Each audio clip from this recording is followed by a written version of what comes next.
Yes, face front true believers. Welcome to the Pitch Nerds Revival. The weekly show where two nerds assemble in the cold to bring you the latest nerdy news, reviews, and rumors and such. I am Cap, and here with me today, as always, best friend, fellow nerd, and guy who's doing a really good Palpatine impression, spot on, Mr. Frosty. Mr. Frosty, good morning. Welcome back. I'm enthusiastic. You are looking good. Brimstone looks like he's tuckered himself out on your bed. Yeah, he My does goodness. that. Thanks everybody for putting up with our hiatus. Basically, Cap went on. I think mentioned this to everybody. Cap went to Germany, Yes. and I was dealing with some health information, which some of you guys know about issues. But I'm starting to feel better. I think I got the meds more or less there. Um, That's good. it's pretty crazy though. I could black out at any minute, and it's a weird way to live your life. That's weird. So we took some time off for me to get my meds under control, Cap to take his vacation, and then we said let's get back to things. So for those of you that waited, we really appreciate it. I know that obviously we're going to lose a few guys because of the break, but hopefully you guys come back. If you tell each other, that would be awesome. Yes. Spread the word. Pitch Nerds are back. Yay. And we will be back every Sunday, right, Cap? Yeah, let's do it. Every Sunday, what is it, 10:30 to 10:30 12? a.m. Yeah, Yeah, 10:30 yeah, a.m. to noon. What is it, Pacific time? Come join us for a giant cup of coffee or whatever it is you choose to drink, your morning beverage of choice, and join us for nerdy news and pitching things and I'm gossiping gonna about do a stuff. quick sound check. So go Um, ahead and keep chatting. so, in the meantime, I was in Munich. It was a last minute trip. One of my regulars, one of my favorite regular, one of my favorite humans, Mike, sent me to Munich. I got to stay for 16 days in his fully furnished apartment while him and his missus were moving here to America. So it was awesome. I got to go to the Bavaria Filmstadt, which is where they filmed The Neverending Story. I got to ride Falcor. Got to see a few of the props from the movie, which is awesome because Neverending Story is a huge inspiration for Quantum, my silly projects. So it was good to sort of. I'm just gonna go ahead and try and throw out some words real fast. Okay, words.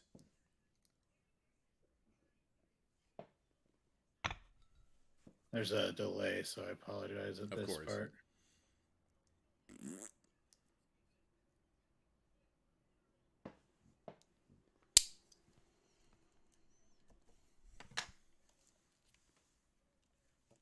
All right. All right, we looking good? Sounding good? Unmute myself over here. Cool. Okay, we sound good. Anybody listening, if we don't sound good, let us know. Otherwise, as far as I can tell, we sound good. Yep. If we don't sound good, it's your fault. It can be. I can't live with that responsibility. Let it go, Frosty. Let it go. No, so I did get to see where they filmed the Neverending Story, which was super cool, and got to go to the Oktoberfest or the Wiesn, which blew my head up. But the one thing that Frosty had mentioned, which did turn out to be accurate, is that the Germans have a weird fondness for Alf. And, Yeah, they do. Yeah. And I found this. I read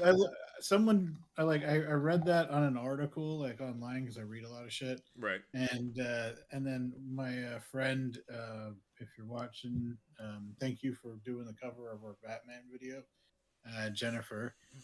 She's from Germany, and I was like, "Is it true?" And then she was like, "Oh yeah, totally." And I was like, "Oh my god!" Right. Really? So I went to. It reminded me almost like an FYE / Suncoast / Hot Topic, kind of all of those things at once in one store, and it was cool. And they had the huge selection of Harry Potter crap. They had like a whole one display case. It was great, but they had a whole section dedicated to Alf.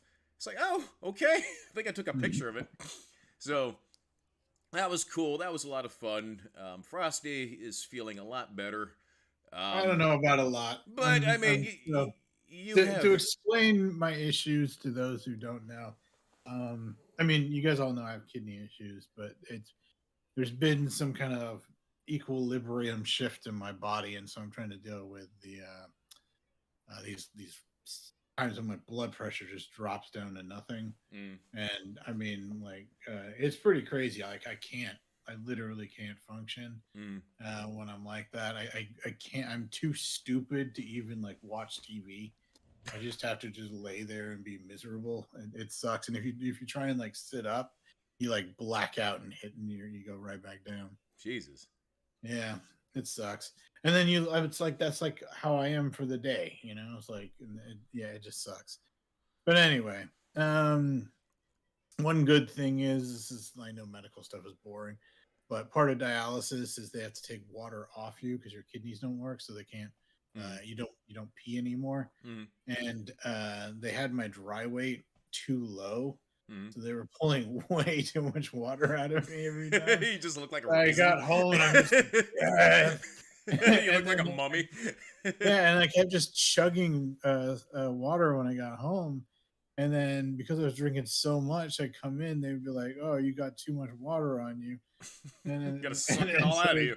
they suck it all out again. It was horrible. And then finally, my doctor was like, "We're taking too much off you," and I was like, "Yeah, you are, you fucking idiots." Anyway, let's move on to fun stuff. Fun stuff. Uh, My goodness, yeah, great. A lot has happened. A lot has come out since yeah. then and now. Um, So, well, we're gonna. I know it's been a while. We our last Behold Nerds was Pee Wee, but we do like to take time out to focus on creators. We've talked about it before. Cap has his project Quantum Drift, so we're gonna go ahead and move Behold Nerds to next week. And then we're gonna take a time to look at focus on a creator, and this time we're gonna focus on Cap. But before we do that, let's start with nerdy news, nerdy news. which is God, I know so that's our much has most happened. popular So much has category. happened. There is a lot. I tried to curate from the last couple of weeks, though, not rather than what Right. happened the last few months. So let's jump right into Disney's recent failures, shall we? Okay. No, I'm kidding. I'm kidding. I'm kidding. Lead us away. So Godzilla minus one. Yes. It opened with 11 million domestically. Mm-hmm. So this is the biggest ever for a live action Japanese film in the U.S., which is pretty amazing. What gets even more amazing when I think about it is it was made for only 15 mil. I've heard nothing but good things about this movie. Everybody's saying it's amazing. Right. And another interesting fact, the director, Takashi Yamazaki, he wants to make a Star Wars film. Direct quote, "I watched Star Wars, and that's how I ended up being a filmmaker. I'm really hoping I will get a call." It's amazing how influential Star Wars is. Like, yeah, even now, yeah, I like, agree. even to me, it's a huge influence. But I mean, that's well. Okay. I was just gonna say, for starters, I haven't seen this movie. I really want to see it. I saw the trailer; it looked dope as hell. I like the fact that we're back to having a. So I heard that Godzilla is more of like the bad kaiju in this one. He's less the Yeah, protector, which more the. that's what I like. Right. I mean, because I'm tired of him always being the good guy. It's like originally, yeah, he just went around fucking up Tokyo. Right. So I like that. He looks badass. Looks so cool. So apparently this is a like a soft reboot, if you will, like a new imagining of the character. Is what it sounds like. Yeah. And I think it's amazing that like that 15 mil budget, you think with all these like massive blown up budgets that we get now, like 200 mil, like that's like standard now. Right. And then this little quiet 15 mil project shows up and is just doing really, really well. So I mean, 11 million, it's totally going to earn it back. And like you said, all the reviews are coming in are good.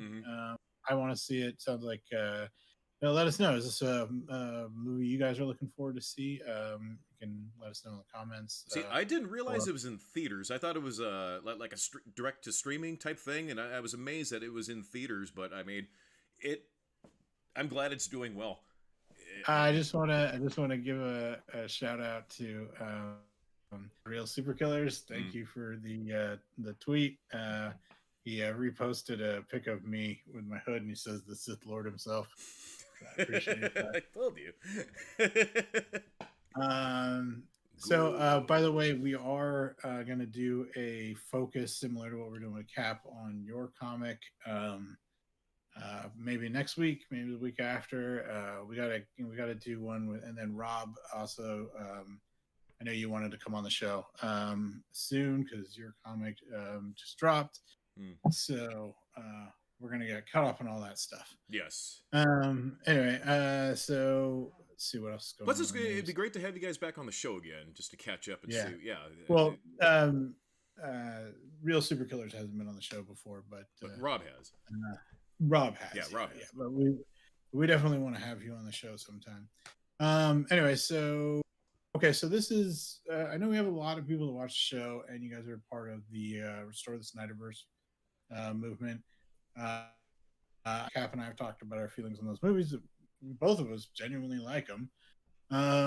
So the big news is Snyder came out and said that he's no longer interested in doing DC films unless it's a direct adaptation of The Dark Knight Returns. Okay. So I would watch the shit out of that. Oh, that'd be perfect. Oh, did he freeze up? Oh, there we go. There we go. Anyway, so yeah, so then the question I've seen is a lot of people on Twitter or X now saying that they like, oh, okay, things are coming to an end, and all that because he's no longer interested. Right. So I'm interested to know where that goes. What you guys think about that? So if I could just weigh in on all of that really quick. Yeah. The only thing I care about him doing right now is Rebel Moon. That trailer they dropped when we were on hiatus. Oh, holy crap! That it looks so good and just such a breath of fresh air. It's him doing Star Wars. Love it. But anyway, sorry. Just wanted to introduce. No. I'm over the whole Snyderverse thing. Just it's done. Like it's fine. He's on to other things, fresh things. Like let him. I want to see his sci-fi cloud. I'm so excited. What do you think of him doing a direct adaptation of The Dark Knight Returns? Now, when you say direct adaptation, are we talking about? Yeah, actually, if he could do it like he did, like 300, just direct like that. Oh yeah, I think it'd be perfect. I can see him when Batman's on the horse and it's rearing up. I can just see that in my head, just visually on like the IMAX screen. That'd be awesome. I mean, it's clearly like his favorite comic because it inspired a lot of the stuff we've seen in his other work. Yeah. I don't know. I think that comic is so good that any movie I see is gonna pale. It's like when they're like, "Oh, we're making a Hitchhiker's Guide movie." Yeah. Hitchhiker's Guide is my favorite book. Right. And I was just like, it's not gonna live up to it. But I don't know. I mean, I would watch it. I mean, 300 was good. 300 is still my favorite film of his. So if I don't know. He did. My goodness, Sin City also, didn't he? No, that wasn't him. But the other thing he said was, this is sort of related. If the MCU were to ask him to do a movie, he'd want to do Daredevil. Oh yeah. I think Snyder, but like working with Feige, would be like awesome. Right. And then Daredevil with that kind of dark Catholic kind of like, it's a fit. That is a fit. I would totally watch that. Right. But let's see here. Super Killer.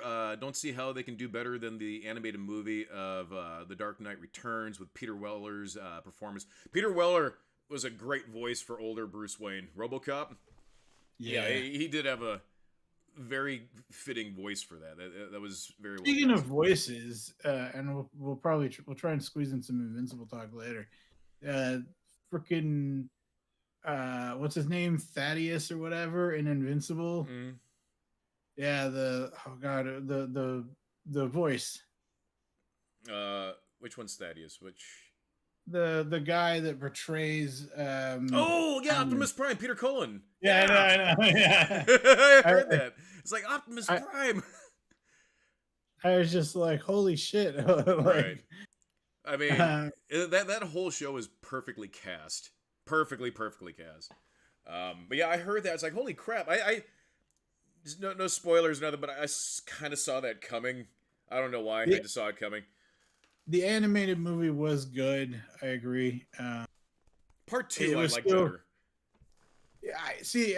For me, the animated movie I'm watching, and I'm like, hey, this is pretty good, but like, it's still like, it's not the comic, you know. Right. Like, I don't know. I that was just, and I think that can happen with certain properties, you know, where you're just like, this is what I like, you know. Right. I mean, Uh, it's all contingent on the medium that the story is told on. I mean, True. Yeah. you can capture more things in a single panel of a comic that's perfectly portrays the scenario versus something on screen where it's taking that scene but it's just expanding on it. Sometimes just that panel works perfectly.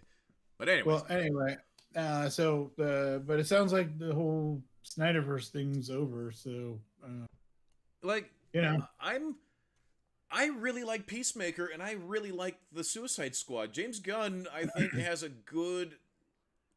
I think he's a perfect fit for being the Feige of the DC universe. we'll see. I'm gonna wait. I'm gonna wait and see how everything goes. Because I mean, he's produced two things for this franchise already, and both have been the best things to come out of this particular franchise. yeah, So I don't it's want to. two. I don't want to go on either side of that for this because I know we have some people that watch this that are the gun fans. And it's on that.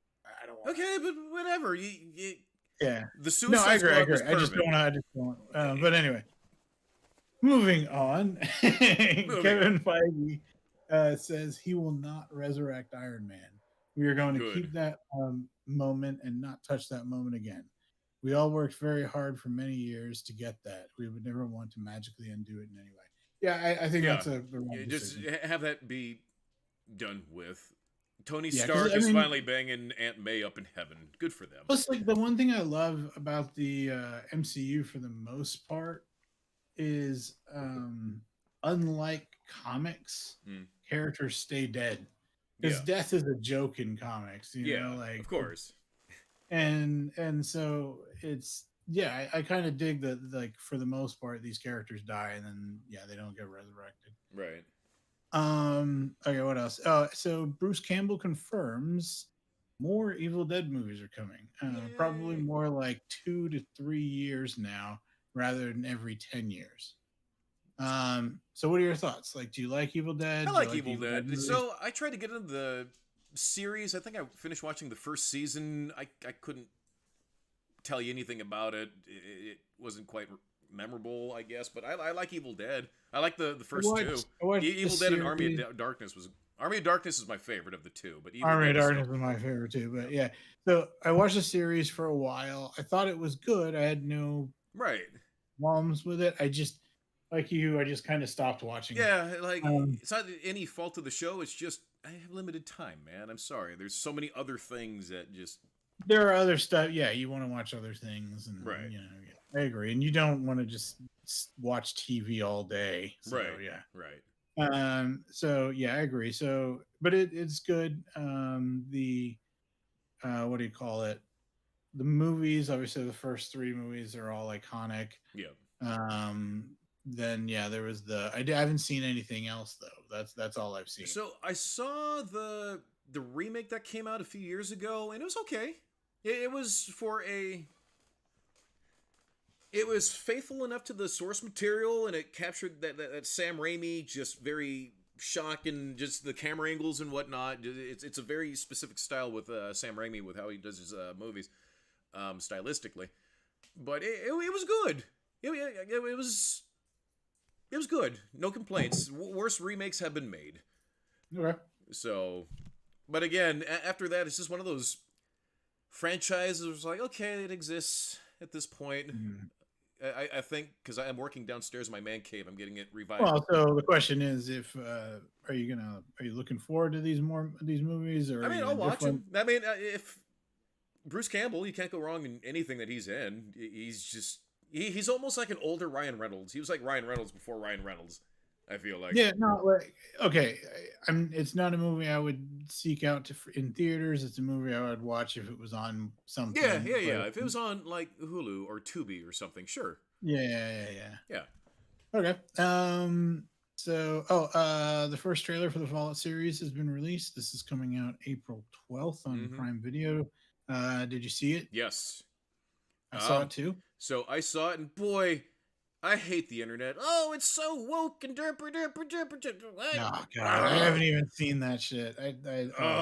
So I actually heard that the trailer had dropped before I saw the trailer, and all of a sudden, because my guilty pleasure is to watch those channels just because I think they're funny. Like, I understand the point they're trying to make, they're just bad at it, and you can tell when they're being petty. It just amuses me. It amuses me. I don't agree with them.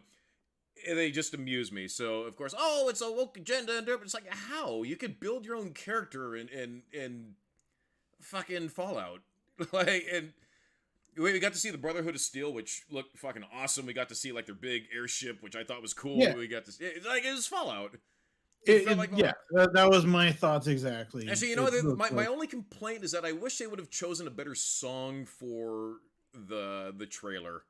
It's something a little bit more recognizable from the game. It's still like an old timey song. It just felt too orchestrated, I guess. I don't know. I wanted something a little bit more like coming out of like the whole like ham radio type thing, a little bit more crackly, gravelly to sort of make the universe feel a little bit more gritty. But I'm disappointed, but I understand the reserve. We didn't see a Deathclaw once, but we'll save that for the second trailer. It looks cool. I hope there's an episode dedicated to them trying to find a spring so they can fix their power armor. It's good grief. How many times did you run around any fucking map on Fallout trying to find a spring to fix a thing, and they're so hard to find? Like, well, so like my thoughts were exactly what you said. It looked like Fallout. Like Yeah. I didn't have any like, oh gosh, like this is a story or any of that. Like I just kind of was like, yeah, this looks exactly like Fallout. Right. I'm not a massive Fallout fan. I don't know. I'm just not like, you know how like you get super jazzed about different settings. Yeah. I don't have a problem with post-apocalypse like that. It's not one that I gravitate towards, and I don't know why. I just don't. But I kind of like the retro 60s kind of like future vibe, the deco 60s future vibe. Yeah. I'm biased towards that type of architectural style, that style in general, so I love it for that. How it's almost it feels like the Jetsons in Armageddon, kind of. I guess like similar to that. I kind of like the Judge Dredd, like, you know, but that's more dystopian, you know. Yeah. But anyway, well, are you guys looking forward to this show? I'm definitely gonna watch it 100%. I don't know the guy's name, but the character without the nose, we got to see him. We did get to see. There was things that you could recognize. Right. I've only seen the trailer once. I didn't like take notes. We saw Dog Meat, which is cool. The German Shepherd. Yeah. You know, which is cool. There's a scene where it's got the arm, the hand in its mouth, which is cool. We got to see like the big roaches and everything, and it's Fallout. I read a Fallout comic, and the lead female looked like the female from this show. It was a very grown up comic though, so like it sounds, I don't even know if it was that sounds woke, Frosty. How dare you? It was definitely not woke. It was there was a lot of stuff that I was like, oh, this is a grown up Fallout. Right. But Fallout always has been. Like, do you remember in the old game, like you could like get married and then you could like prostitute your wife out. Oh shit! Really? Yeah, to make money and stuff. Like that was like Fallout like 1 or 2 or something. So I only started playing. I think Fallout 2. I definitely played Fallout 3. I think I started playing Fallout 3, and with a little bit in Fallout 2. But anyways, but I'm excited for it. It looks Yeah. I'll watch it. Hey, you know what? I mean, people like it's like I don't know. This is why I hate Twitter or X. it's woke garbage. Look at Well, yeah, this. that exactly shit like that. But just it's not even just that. 'Cause that's like one side of the equation. Right. It's like anytime something exists, it's just like you just see everybody hating everything about it, Yeah. and it's just like, oh god. It doesn't matter how good you think it is. It's like everybody hates it. So Uh, it's sort of the same topic, but different subject. The Marvels dropped, and it was it obviously didn't do well. But the people who saw it said it wasn't that bad, and a lot of I'm actually hearing a lot of people that I talk to I are saying it's really good. so I heard And it suffers from too many hands in the kitchen. It's not a flawless movie, but I heard that my goodness, the actress who plays Miss Marvel steals the show. yeah, Um, I knew she would. She's yeah, fantastic. she captures that nerd enthusiasm. But anyways, Yeah, it's no, and she also said this was in character or anything, but yeah, I just this is just her talking about comics. yeah, She said that she goes that the MCU isn't 616, it's Earth, 19 99, 99, 99. 1990, yeah, Yeah, 999. Yeah, is that and she goes, everybody knows that. Shut up or something like that. I right. was like, yes, damn it. Aha! Yeah. Even she knows this. Right. So yeah, She's one I of have a lot of us. respect for her. But no, I was thinking we get to that later, but yeah, yeah, obviously that came out. It's their first flop. There's a lot of stuff that goes along with that. Yeah. Um, but But yeah, I think it's a bummer it didn't do well. It doesn't look like one that I'm like, oh yeah, hell, I got to go see it. But it yeah. doesn't look bad. And if I was, a movie theater was near me that I could go to, I would go see it. Hmm. But it's no longer an option for me, so I'll just have to wait. Yeah. But yeah, Yeah. I mean, sort of related. Mrs. Cap is doing the candlelight choir at Disneyland tonight, and Brie Larson is going to be the one who comes out and reads the story of the birth of Christ. no, okay. We were thinking it was going to be Pedro Pascal, because he's just sort of the face now, but they went with Brie Larson. So Brie Larson, I get to see her tonight reading the candlelight, and then Mrs. Cap is going to be in the tree, and yeah, it'll be fun. Nice. Which is weird because the internet rabble is saying, "Oh, Brie Larson's been fired," and derp derp derp derp derp. It's like, well, she was fired. Why would they have her come and do this reading unless it's like a contractual thing? I don't know. I don't know. I'm just amused by the internet rabble sometimes. It's just Yeah, it's know, garbage food for my brain. This is all I know about Brie Larson. She was in Scott Pilgrim. Hmm.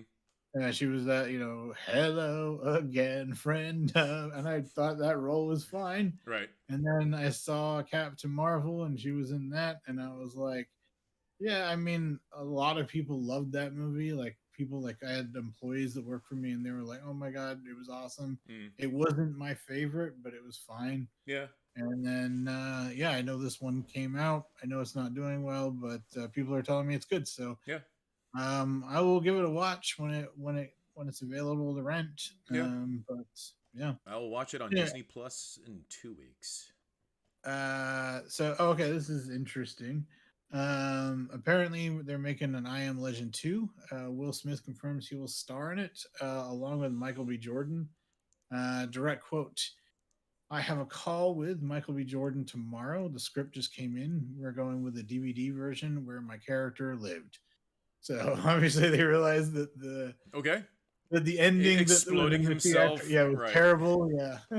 I mean, the whole movie itself is a complete departure from the book, anyways. So I mean, maybe hopefully in this new movie they'll actually touch on the actual far more interesting premise of the book, which is, oh, this dude is the boogeyman to these creatures. Like, he is. Well, yeah, that was the whole point of right, it. and to not have that in the movie sort of just like deflates the whole purpose of it. Is there a second book though? I don't think so. I mean, So this the this whole book was done as like news kind of clippings and articles, anyways. So it right. So, but what I'm saying is, so this is just a whole new thing they're doing. probably. I Well, is this something you would watch? I Excited for mean, now? it's Excited for? good to see Will Smith is getting work again. Yeah, Oh yeah, that's true. I didn't even think about it. The whole slapping good for him. thing. Good for him. I like the first I Am Legend. It just, God, the whole scene with the dog was just so hard to watch. It was an enjoyable movie when it came out. Again, it's a departure from the book. I wish they kept. Well, yeah, killing dogs, man. That's a Yeah, sin. yeah, it is. God, like in Terminator 2 when the T-1000 just harpooned the dog off screen. Mm. Ay, ay, ay. But anyways. Yeah, yeah.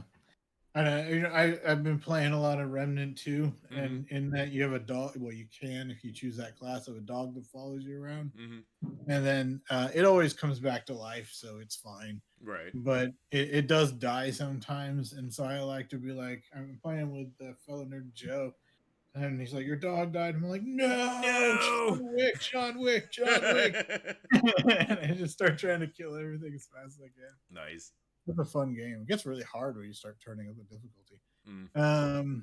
Anyway, so okay, so now this is something that I'm calling Cap out Fine. on this.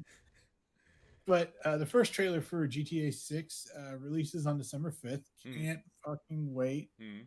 Now, interesting thing is Cap doesn't like GTA. Like Okay. Chuck Hughes.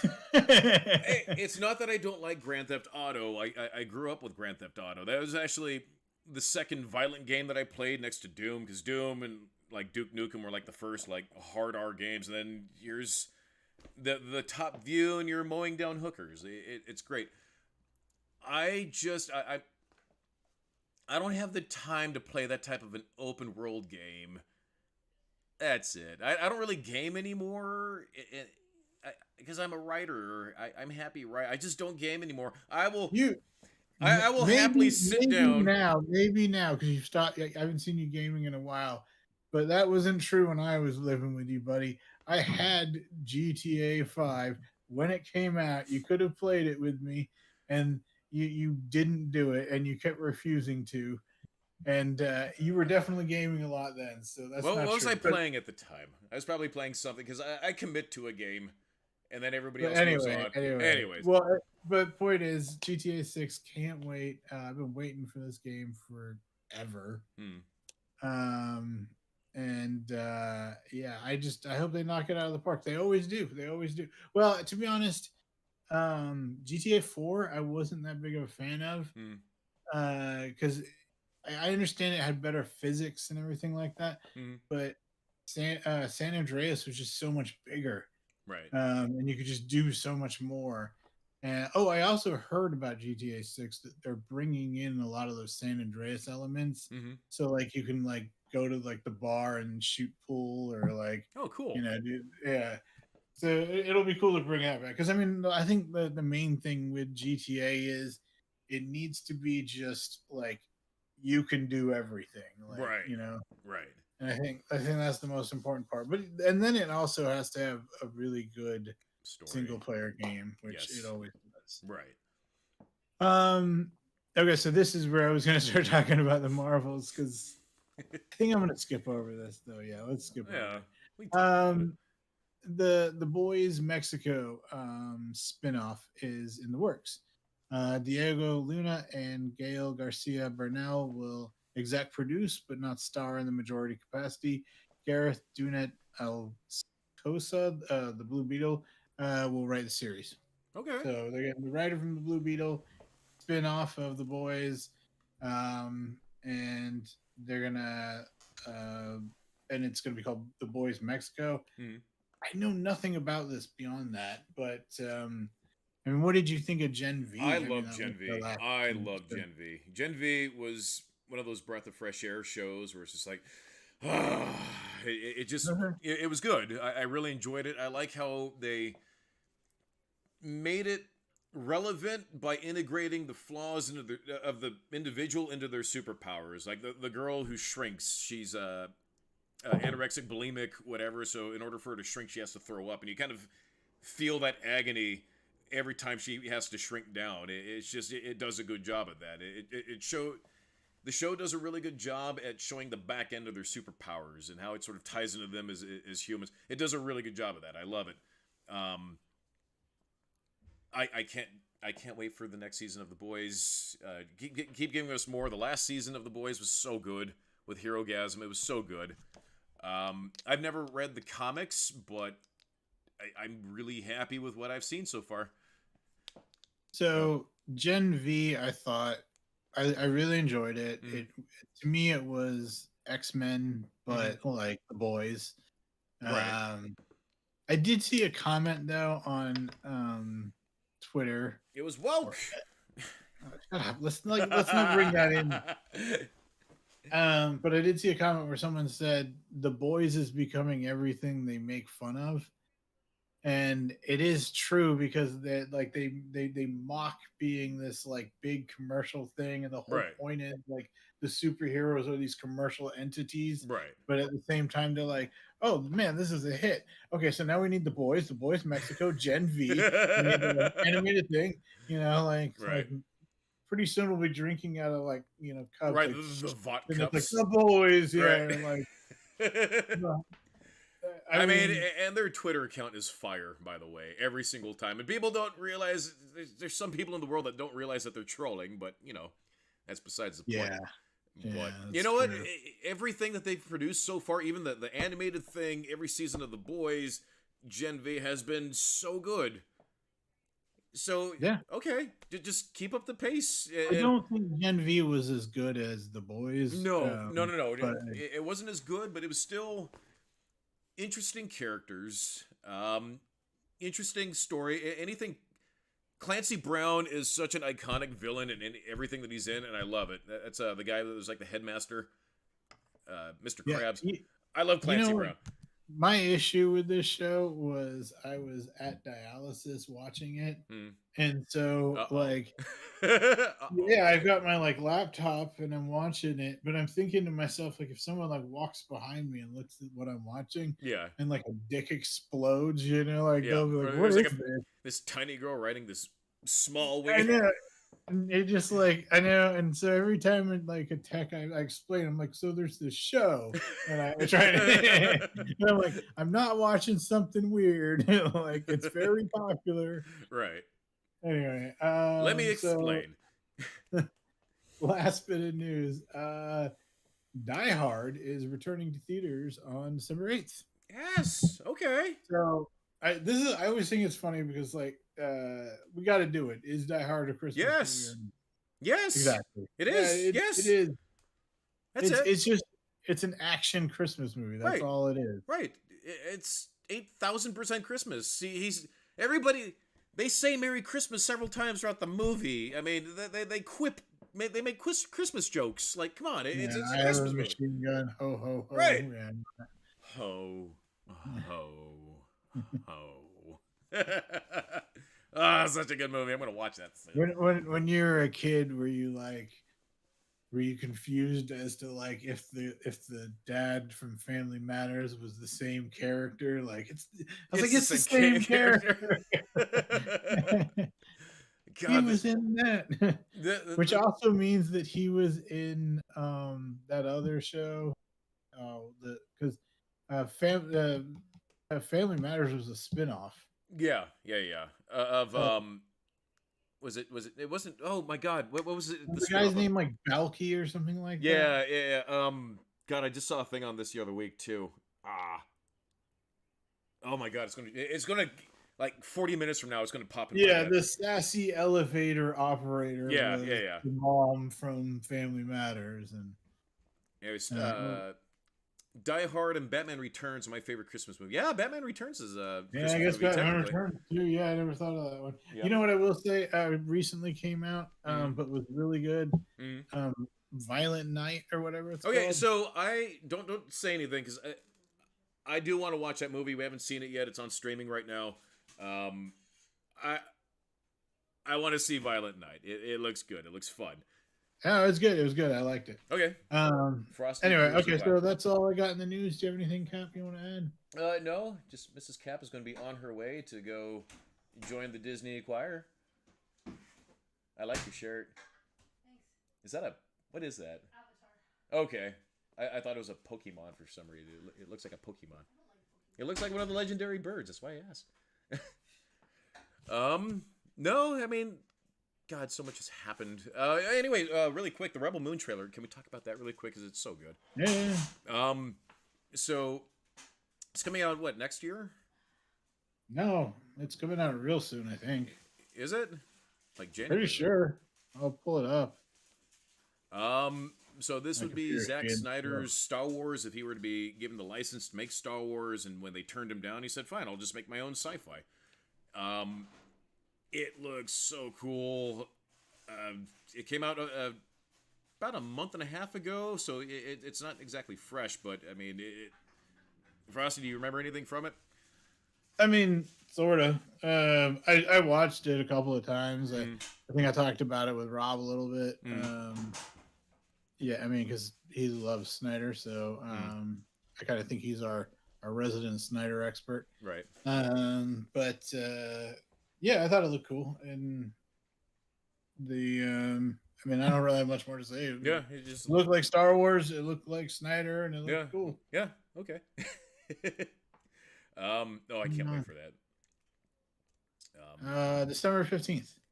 Oh, okay. I thought it was January. I knew it was like almost out. Like, oh, that's like 2 weeks. Oh yeah. Excited for that. But it's only part 1. It is going to be a part 1, part 2. So. God, that pisses me off about Invincible fucking season 2. Yeah, we'll get into that. But it is Snyder, so I think he said he's going to do like a regular cut, and then he's going to do like a 4-hour fucking cut. Okay, that's fine. It's Snyder, right? Okay, so yeah, all right. So yeah, now we're gonna go ahead and jump into our kind of. We don't have a nerd's name for it yet, like creator nerds, but whatever. There you go, creator nerds. Okay, we're jumping into creator nerds. Yay! Done. So this week we're going to be looking at Quantum Drift. This is Cap's project. Cap, go ahead and actually, recently I was talking about it with Real Super Killers, and then I was saying you could probably explain it better than me. So go ahead and explain your project and explain what you wanted to. I know it's a big one, so yeah. I mean, in as few of words, every human on this planet, to some degree, has had a vision of themselves bigger than what they currently are or could possibly ever achieve. I.e., if people envision having superpowers. Hell, when I'm walking up to any automatic door, I pretend I use the Force to open it. I mean, it's just one of those. So hard not to. It's so hard to. Just that's it. Just. It's just dumb, satisfying little things. So what I want to do is create a universe so that the individual, so Frosty, myself, Super Killer, anybody who's watching, the individual can creatively express themselves and live out, these, their greater selves in this universe, if that makes any sense. Like, think of it almost like the Neverending Story meets Ready Player One. If I were to smash two things together. Here's Mrs. Cap. Are you leaving bed? Mm-hmm. All right. See you soon? Oh, do you have my ticket? Yes. Okay. Hold goodbye, please. Mrs. Cap. Frosty says goodbye. Tell them I said hello, Brenda. She says hello, and she loves you. Anyways. All right. Bye. We'll see you then. Yep. Call me when you get there. Yep. I have my Disney ticket. Drive safe. Alrighty, dude. So anyways, where was I? So anyways, that's sort of the premise of it. What I would eventually like it to be is active universe, almost like Eve Online. Is that still a thing where it had like its own functioning like currency, like stock market, its whole functioning universe? I mean, all of them do. Yeah. Well, okay, so right now, you've been working on kind of creating your own universe. You're working on sort of your own Bible, Yeah. or like Show what book. Tolkien created. What was Oh, his lore book yeah, yeah, called? yeah. Yeah, Yeah, that. it sort of reminds me of that. You've been working on this Bible for quite some time. We were talking about sharing links to it at some Yeah, point. so I will share the link. So upon request, because it's very specific right now. I don't feel comfortable just handing out the link because there's a lot of rough draft on a lot of other pages. So right now I have it streamlined into essentially the intro to the universe. So there's individuals.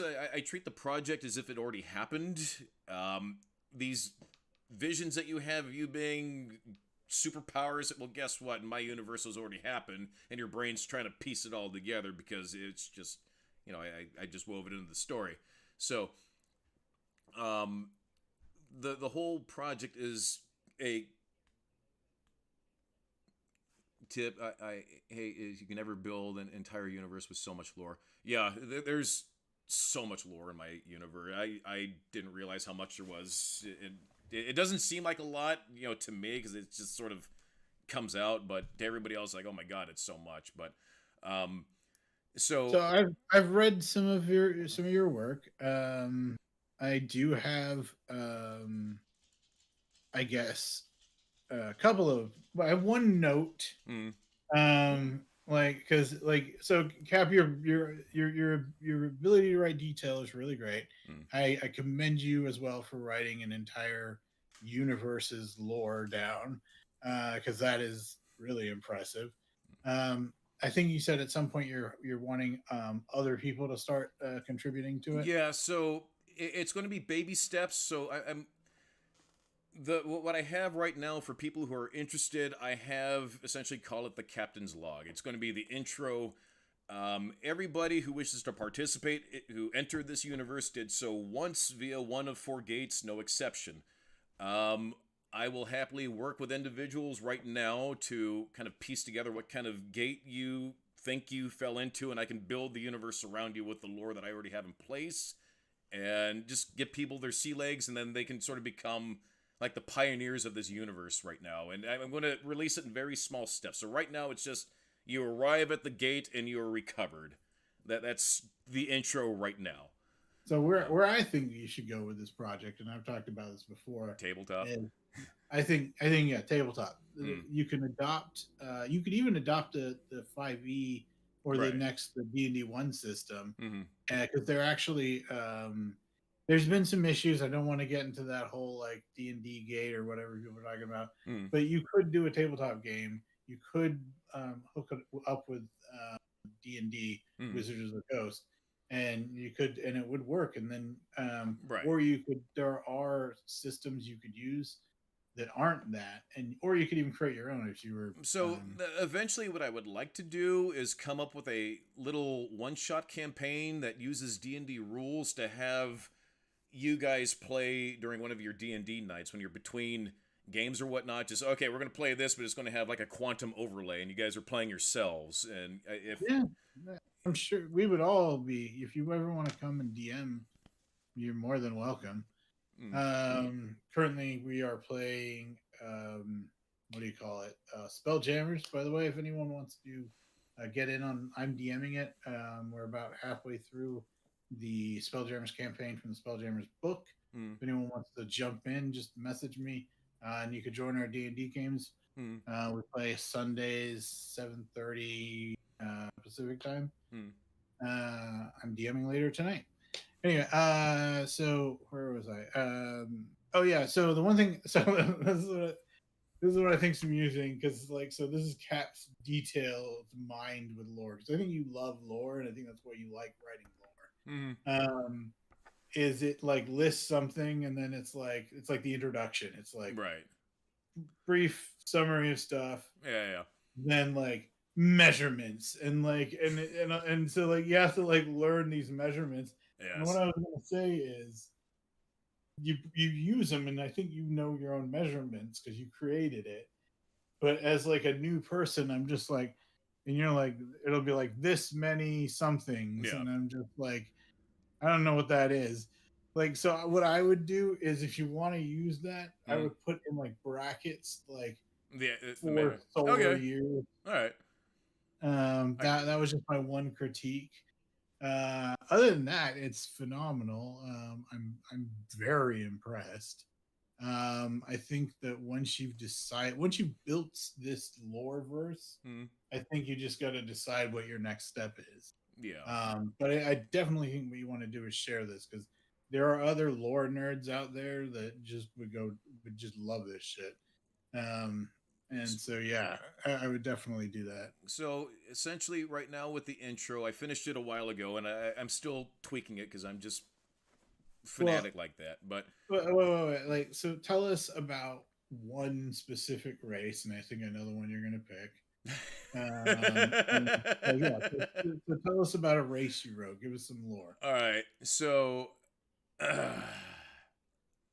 I'll let you. So right now, I'm writing about the evil space worms. I call them the Nord.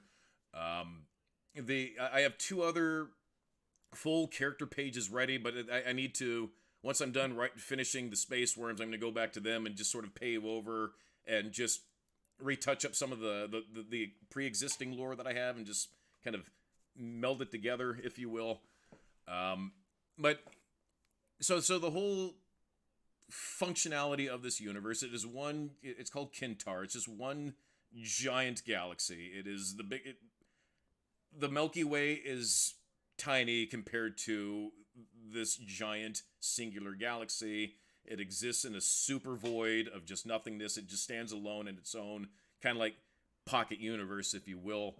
Sentient life does not age, so people who entered this realm did not experience any like biological aging. They just remained the same age. Though like hair, facial would grow and stuff like that. Like that still happened, but you just didn't age at all. There's 4 gates. Initially, there was these. It's almost like angels that would come and recover people from these gates and just send them to worlds, and they can essentially be guided to spiritual purity and enlightenment. My God, there's so much to talk about. Anyways, here, let's just stream it down. I hope you read my intro, right? Like, Yeah. Let's just talk about the intro. So my intro covers just a very basic overview of the galaxy, and then it leads into the captain's log, and that sort of breaks down the story a little bit, at least initially. It takes you through one of the 4 gates, Kundalini Gate, which is one of the 4 gates, and then it goes on to the gate system. So basically, you get, if I were to go into your universe, yes, I would enter through one of these gates. Yes, one now, gate. When once. reading about the gates, it kind of reminded me a bit of like Harry Potter. It was almost like the gates had you're like, well, this is the good gate, and like, and this is the gate where shit like this happens. Yeah. And then, so the gates.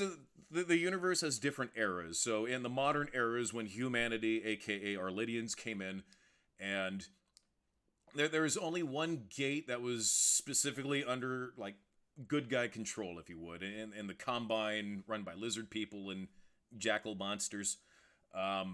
So anybody who entered this universe did so once and only once via one of 4 gates. And right now, until there's a system where somebody can just plug in and have a game that routes them through it automatically, for now I'm working with people individually to figure out, okay, well, if you want to enter this gate, this is what happened. And I'll give people some freedom. Like, it's not like they're just going to enter and I'm going to kill them. That defeats the whole purpose. I want them to, experience it and have that tie into their personal story and how they became their better selves in this universe, if that makes any sense. Because what hero...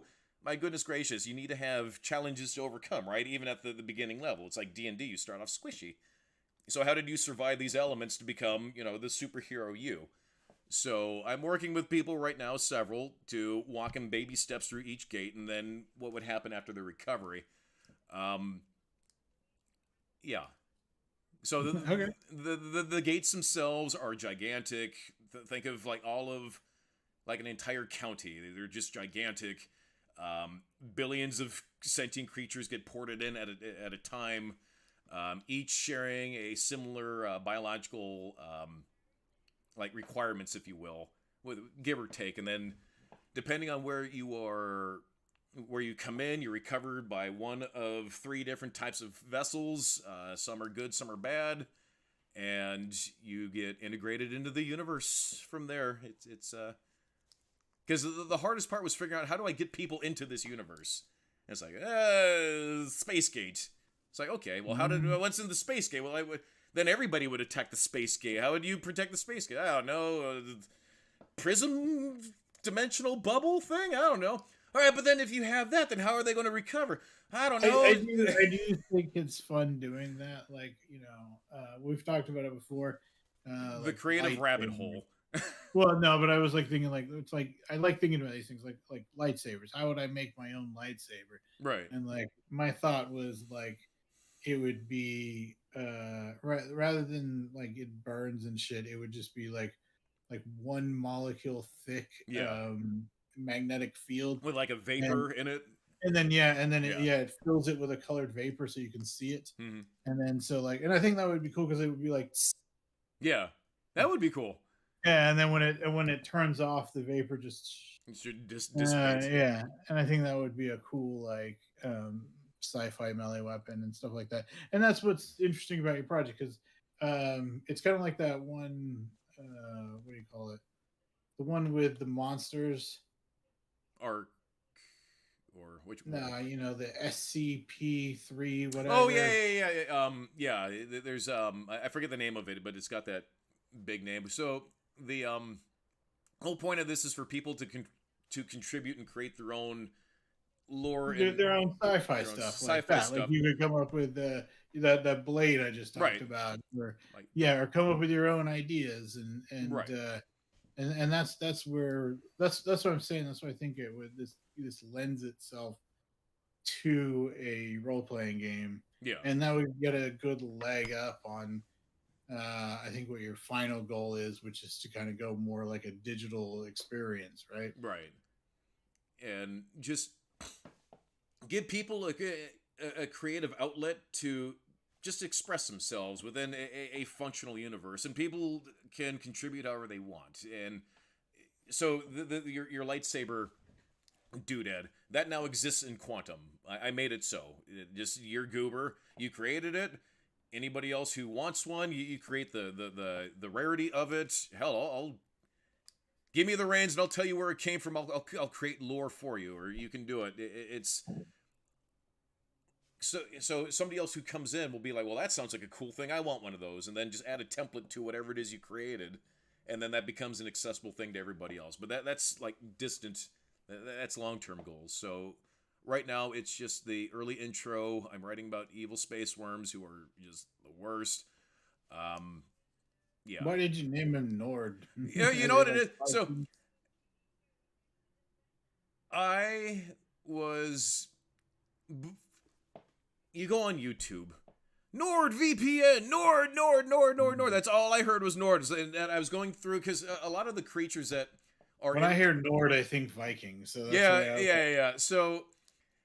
It's because I kept hearing it. Remind me of Jabba the Hutt. So, a little bit. So, all the creatures that I have in my universe, I actually used from actual reported abductions and just UFO,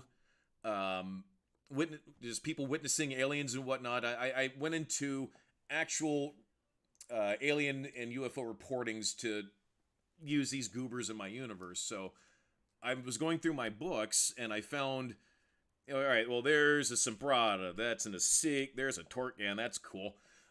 This goober right here, I don't know, Glycerian, that looks cool. So I was just giving names to things that people have already claimed to have seen. Mm-hmm. So I was going through something and I see this weird silhouette. It looked like a bipedal flatworm. And as I was looking at this thing, for some reason, it just popped in my head, Nord.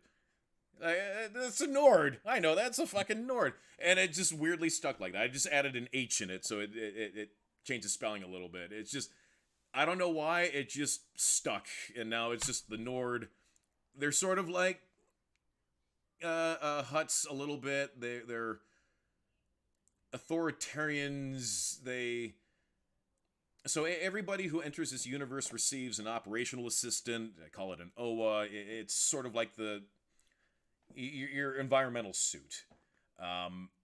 It becomes another system of your body. It adds about 5 pounds to a person, but you don't feel it. And it's your it's like how Tony Stark had that, like the nanomachines. It sort of behaves like that. Everybody gets one. When the Nord were recovered, they found a way to weaponize that, and they hacked these primitives that were recovered at the same time. They altered their biochemistry with these nanomachines to turn them into like infectious automatons to just release on the galaxy, and that's how they sort of claim control. But yeah, that's me rambling. What else you got? Ask me questions. Something. I wasn't going to ramble. Well, I think I think that's it's really interesting. I think what we were talking about before, if you guys want to see like a link to some of this your lore Bible that you're working on, you can message us. Yeah, and let us know where we can send it. Yeah, I just don't feel comfortable sending out a blank sheet right now because I want people clicking around and just saying rough draft shit. I'm just self-conscious. Yeah, I understand. But but message us and let us know where we can send it. And let's see. And then I came to talk about. Oh, he saw District 9. Yeah, he saw District 9. So we did talk about this. Because you agreed to that if he watched District 9, you would read his book. Okay. So I will read. Do we want to do that? Make that next week? We can do that next week. I actually rewatched District 9 on my plane ride back from Germany. God, it's such a great movie. I love that movie. Such a great movie. It was. I really enjoyed rewatching it again. It had been a few years. I'm glad you enjoyed it. Ashley, you said you saw it. Did you like it? I hope you liked it. No, he did. Okay, good. He did. He didn't. And we talked about it. He didn't know the connection to apartheid because I was like, "Yeah, what about that?" And it was like, yeah, it's an apartheid state. But no, that was such a good movie. I like the tech in that universe, and because I'm a creator, that there is some. If you know where to look, there is some inspiration from District 9 and Quantum. You just need to know where to look. There's always inspiration from stuff. I mean, like, I know that Admiral Super Killers. You mentioned before. Yeah, I think you took inspiration because you liked villains. And so, what was it? Oh, it was you were pissed off at. I'm blanking. It's Suicide Squad, I think, and that's why you created your book. Nice. Where the main character is a villain. Really cool. Oh god, where's my brain going? Sorry. So after rewatching it, so they have this fuel that, when exposed, turns you into one of the goobers, and they said in the movie that. They arrived here in distress. They seem to have no leadership. So I'm wondering, whatever this goo, maybe that the what are they called? That was their fuel. Yeah, it was their fuel, but it also turned them into those creatures. When it turned him into the right. Creature, But see, I wonder if they were the same way, where maybe they were just exposed to this thing. Oh, I don't know about that. Well, because. And maybe that's why they fled or something. I hated Suicide Squad 2016 for making villains not villains when I had already seen Goodfellas. Yeah. See, I was right. Yeah. I really did like the new Suicide Squad. It was good. There's Suicide Squad, and then there's the Suicide Squad. So the Suicide Squad is the second one. Yeah, well, it's 2016, but 2016. No, what was I going to say that? Yeah, I was saying the interesting thing about District 9 is the main character is you hate him. Yeah. You know, he's a piece of shit. Right. And weenie corporate that piece of shit. director is so good at doing that. He Right. makes you hate the main character, Mm. and yet you like towards the end when he's like grabbing the missile, you're like rooting for him, you know. Right. And it's like, how did I go on this journey? You know, like Right. it just blows my mind. Awesome movie. Such a good movie. Um, Plus, the tech in that movie is so cool. Like, Yeah. It's so cool that mech suit at the end and just stopping the bullets and just turning the bullets on the guys and just so that's what I like, and that's what I use in my project is that I utilize the Kardashev scale where there's type 0, type 1, 2, 3, 4, 5, and when you deal with something like that, you're dealing with different types of like cosmic power, if you will. Like if a type 2 civilization were to show up on Earth, we don't really stand a chance. They can harness like a star's energy. They can wipe us out by a solar flare if they wanted to by altering the star. There's so many cool things. Well, I always think about it like me and him. Yeah. You know, I know he just looks like a black blob, but this guy, there we go. Right. He really has no idea about like what's going on with this computer, Right. and it's so far beyond his understanding that there's a good chance that if aliens are here, we wouldn't even know, because the same way he doesn't understand computer. Right. You know? And like it would just be so far beyond what we could possibly ever understand. Right. And I really want to tap into that in quantum, where, you know, teleportation, yeah, we can do that. Like, dimensional phasing, yeah, sure, that we can do that. Like, stuff like that. So in District 9, when you see them finally being able to use this technology, it's like, oh my god, like, just the lightning gun is my favorite one, where it just sort of like shoots out and like 5 people get exploded. It's super cool. There's so many cool things in there, and these guys are woefully ill-equipped to deal with this one mech suit. It's just so cool. Anyways, I'm glad you liked it. Super killer, fucking one of my favorite sci-fi movies of the new century, if you will. Yeah, no, I was blown away by it. I think we should probably move on to do some battle nerds. Oh yeah, forgot about battle nerds. So, yeah, let's do it. Let's go ahead and jump in. So, battle nerds. This is we created a list of 100 iconic characters. We every week we random roll on the list to see which character we get, and then we have to come up with a convincing argument as to why the character re-rolled would win in a battle. The rules are you can pick whatever version of the character. We're pretty loose overall as to win conditions, like because the matchups can be absolutely ridiculous, like Right. Godzilla versus Lassie is the one we always which has never happened, but that's No. one that we want to happen. I think they're both still. No, Godzilla. We had Godzilla versus Airbud, and Airbud totally had that in the win, but no. Yeah. Next up, so last time we did a match, I got Goku and you got Squirrel Girl. We always put the matchup on Twitter for you guys to vote, but you can also message us any way you want. And Squirrel Girl destroyed Goku. This was our biggest poll ever since we've been doing these. Wow. I think it's because what's his name? Tyler from Imaginary Access, who's a big YouTuber that watches us.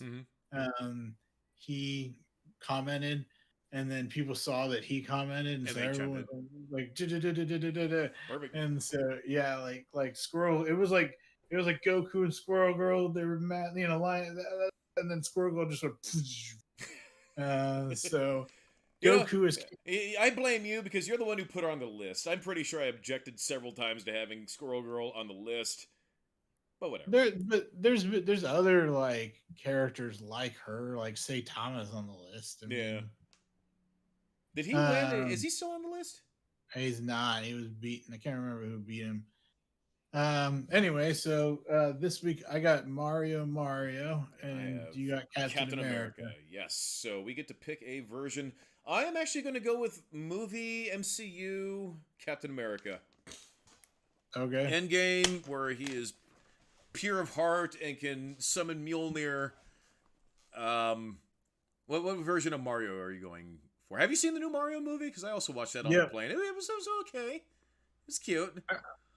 It's all right for a kids I guess movie. I'm gonna go with like, I mean, not that one, but like Standard Mario, iconic Mario from the games. right?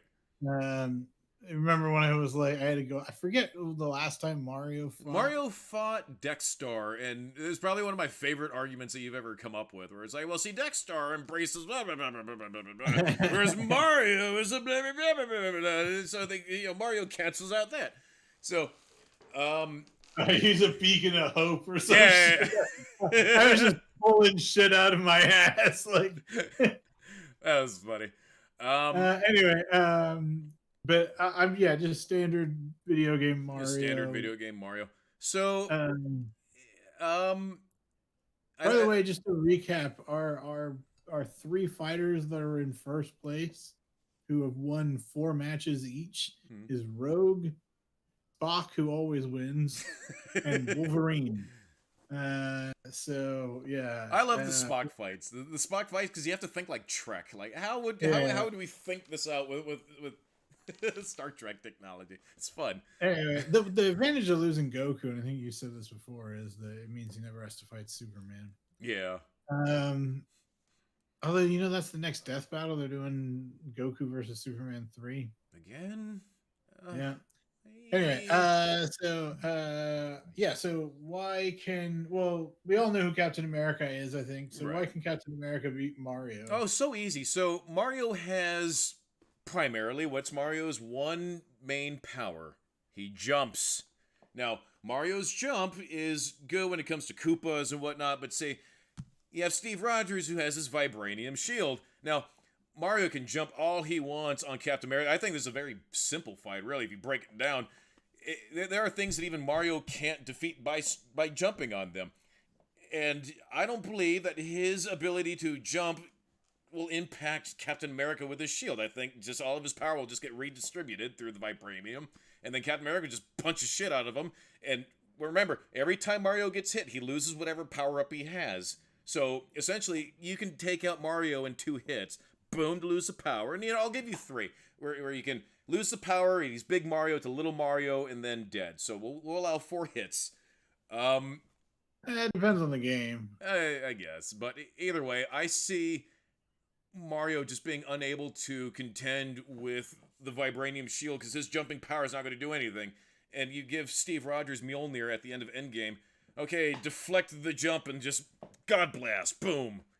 Done. Really easy fight in my head. But Mario has a lot of tricks up his sleeve, so what say ye? How does Mario defeat Steve Rogers? Well, because Steve Rogers is, I guess you picked. So I've gotten in arguments with people on Twitter about this, but shut up, I'm right, you're wrong. It's my show. Yeah. that MCU super soldiers are more powerful than their comic book counterparts. Yes, you can find specific feats because comics have been written forever. Right. But generally speaking, Steve Rogers is supposed to be peak human. What if Mario has the star? What if Mario? But I mean, Mario has a star, but then Rogers also has Mjolnir. So how that? And the star is temporary. I can see Steve Rogers with Mjolnir being able to deflect Mario. You can deflect it, or just avoid it. I'm gonna get to. All right. Let's see what you get. I forgot what I was just saying. I guess it doesn't matter. Why can Mario? So comic book Steve Rogers is peak human. MCU one is better than human because he does stuff that like humans can't do. And they also the helicopter, grabbing the helicopter and doing or like what's his name? That red tornado, like he like threw a truck and shit. So they're clearly stronger than that.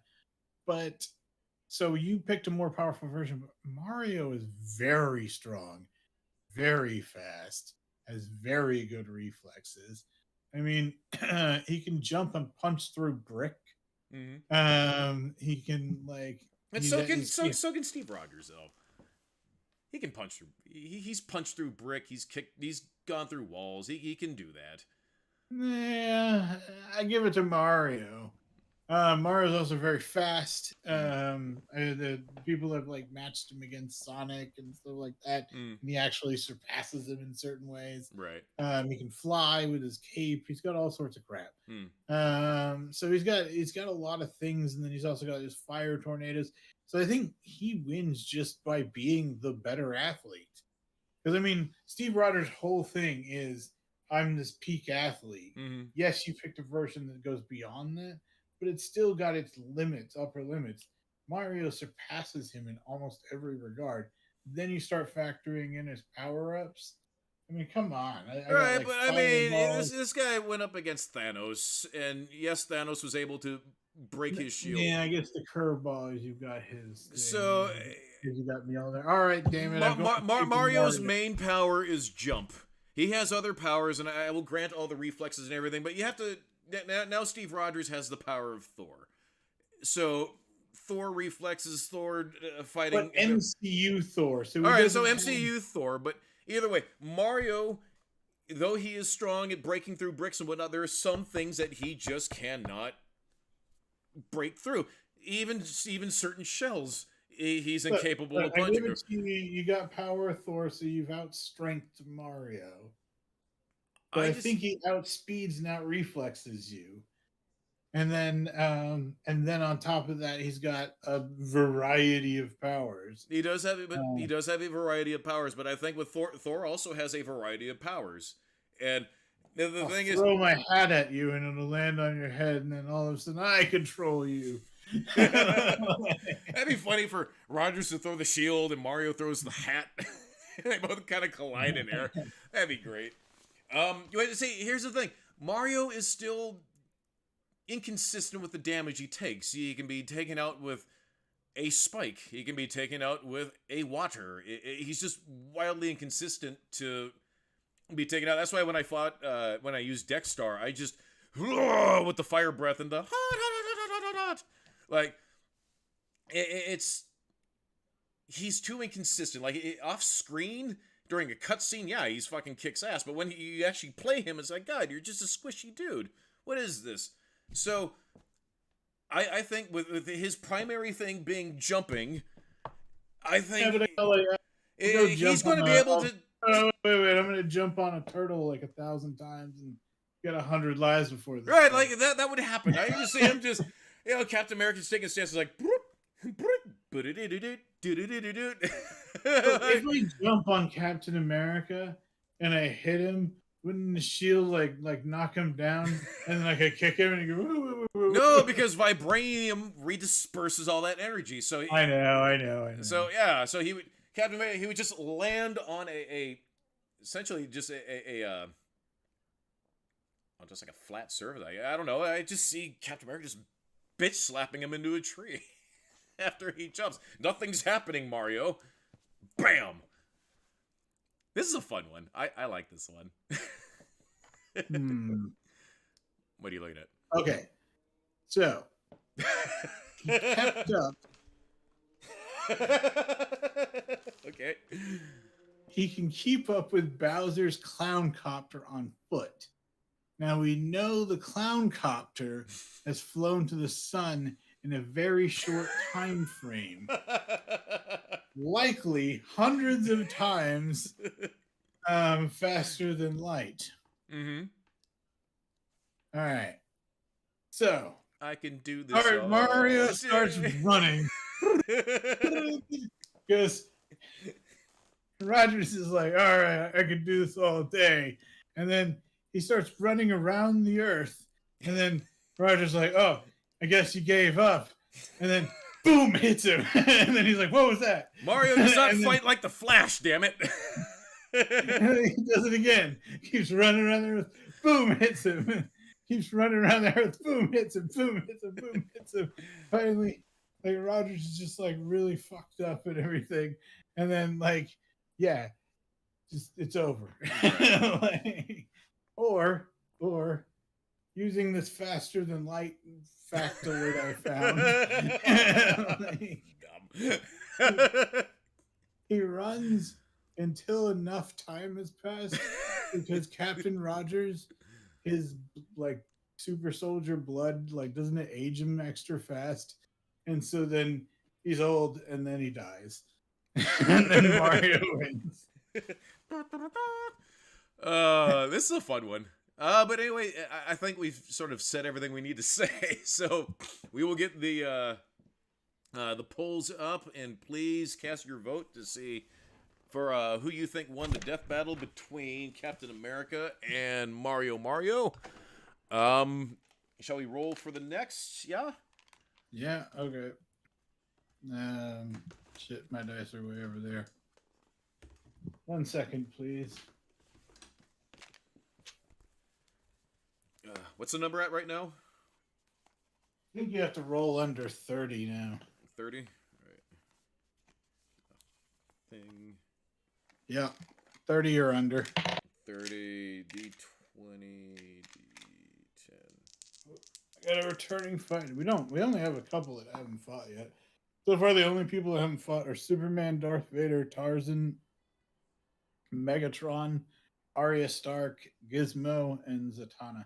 What would be the best way to roll for this for 30? Just keep rolling. Okay. That's what I do. Hit 'em. I got a 22. Okay. So you got the Terminator T800 series Model 101. Oh, okay. He defeated Darkseid. Yeah. That was my favorite argument. You can actually see it. I put it up on our YouTube channel. So if you want to see that, as to why I thought Terminator would win, that was my favorite argument. Who's Terminator going up against? Terminator is going up against Godzilla. Oh. So Done. make sure All right. Done. I already have it. I have it all figured out. make sure to tune in next week.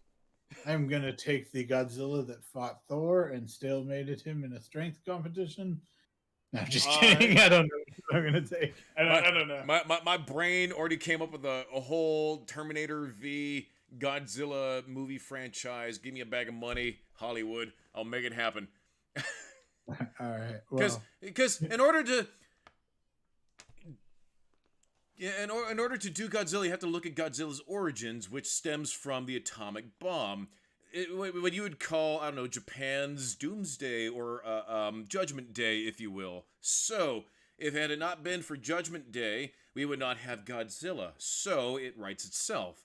The Terminator needs to get sent back in time to prevent the Enola Gay from dropping the atomic bomb on Hiroshima, which eventually led to the testing that led to Godzilla. Boom. I would do it with like it's set after, like, you know, the war has started and everything. They're like, we were losing. We were out of hope. Then hope appeared.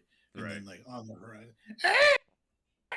Like, and this is the fucking silhouette of Godzilla. Like, and then, like, the road, pew, pew, pew, pew, pew. And, like, and you just. like the hunter killers and everything. And Godzilla just smacking them out of there. Yes. And then the Terminator has to go back in time to save Mothra. Yes. SK's official. Godzilla accidentally sits on Terminator. Yeah, I mean, but that's the fun of these. So we'll see. But anyway, make sure to vote for who you thought won the argument, or who you think would win the fight, or just vote. We don't care. We'll Actually, put that up. I already have another thing. Okay, cool. I'm We'll looking put that forward up to this. after the show. We have 5 minutes to right. fill with things. Let's see. It is almost noon. We ended at noon, right? I forget how long we did. No, we ended at 12:30. Oh, okay, 12:30. Okay. Yeah. Let's see. So I guess we did have time for Beholder. I haven't seen it yet. So let's jump into some. Actually, I do have a brief rant. Okay. Because I keep posting about this, but you're the Star Wars expert, and I keep seeing stuff. But we'll do this as a part of it. So one thing we haven't talked about yet is Ahsoka. Have you watched all of it yet? So I got 3 episodes in, went to Germany. When I came back, my brain didn't care anymore. Oh, really? Yeah, that's you about. should watch it. I know. Just sit down and watch it, dude. It's some of the best Star Wars, in Yeah, my opinion. I am honestly, and I mentioned this. My brain is so burned out on Star Wars and Marvel things that it just wants to seek other stuff. I'm happy with Well, I get Invincible. you, but I mean, I get yeah. it. I get it. Eventually, I'm sure I will finish watching Ahsoka, but Star Wars has become a thing that exists to me in my head in a form that I'm happy with. Everything that I like about my version of Star Wars exists. In fact, I own a lot of the things that were once canon, and I'm okay with that. Yeah, I know, but there's good Star Wars and bad Star Wars, and this is There good is, Star Wars. there is. It's just my brain is That's just. my opinion. But Well, that's all not right, to well, say that like Rogue One and like the Mandalorian and fucking Andor was great. Ahsoka, it was good. It just didn't capture. I love the villain. What's his name? Something with a B. Bale. What's the villain's name? nah. I don't know. It's something with a B, but like The yeah, but he wasn't even the main villain. It was the blue skinned dude. yeah, Thrawn. Yeah. Yeah, I saw And Thrawn. yeah, Thrawn looks like he was well fed during his exile. Good for him. I thought the first few episodes were fine. I think the whole thing though gets really good, Mm. and like the amount of conversations I've had about this show, like just like it's got one of the best lightsaber battles in all of Star Wars, and like people are like, "Meh," and I'm like, no, dude, it's like it's a wide angle shot where you just let the stunt doubles go at it, Nice. and they didn't use speed ramping or what do you call it, jump cuts or any of that shit. So it was awesome. Nice. But the yeah, well, okay. So my review for it is "Shut Up and Take My Money." I thought this was excellent Star Wars. Mm. I know people are bitching about it, but I think all their bitching is just bitching. And I thought it was great. Mm. The thing that came out of this one that everyone was losing their mind over is how does the Force work? Because at one point Ahsoka's talking to Sabine, and she says anyone can use the Force. It's like literally the only thing is some people are Force sensitive, Right. and she said, but even if you're not, with enough work, you could still learn to do it. With a high enough midichlorian count, you can achieve. They anything. didn't mention midichlorians. Yeah, I know. But she says that, and then so this blew up all over Twitter with people saying, "No, you're supposed to be only Force sensitive people can." Yes. And then other people going, I agree. You agree with that? I agree with that. So and this is why Star Wars exists in my head is Lucas's vision, because Disney took Lucas's toys and sort of poo-pooed on it, and they came up with their own thing. So, but that was the original way the Force worked. How? Would just anybody can get it? Yeah. Was it? No. Yeah, that's literally George Lucas, and I people that follow us on Twitter, I've posted this several times. There's an interview with him where he literally describes it. He's like, I could move this coffee cup, and he says, even though I'm not Force sensitive, if I learned how to do it, he said it's something you can learn. See, I hate it when he does that, because he contradicts himself in his own words with his own lore, but see, I always thought that's how it worked. No, the way I always thought it worked is that, some people are born Force sensitive. The council seeks out these children to groom them at an early age so they can harness their abilities to do good on people. Yeah. So. But that doesn't contradict the idea that anyone can learn. But then you throw in, then midichlorians, blah, blah, blah, blah, blah, blah. It's like, well, wait, what? But ignoring midichlorians, I can't, because it exists. Right, but ignoring that though, and I mean even then it would just be the Force sensitive people have more midichlorians than the ones that don't. I guess I don't know. The way I always thought it worked is the way that they said, they just explained it in Ahsoka, is that like, yeah, the reason it's basically an impossible thing to learn. Mm. The only people that really can learn it are people that are force sensitive Mm. because they have a natural affinity for it. Right.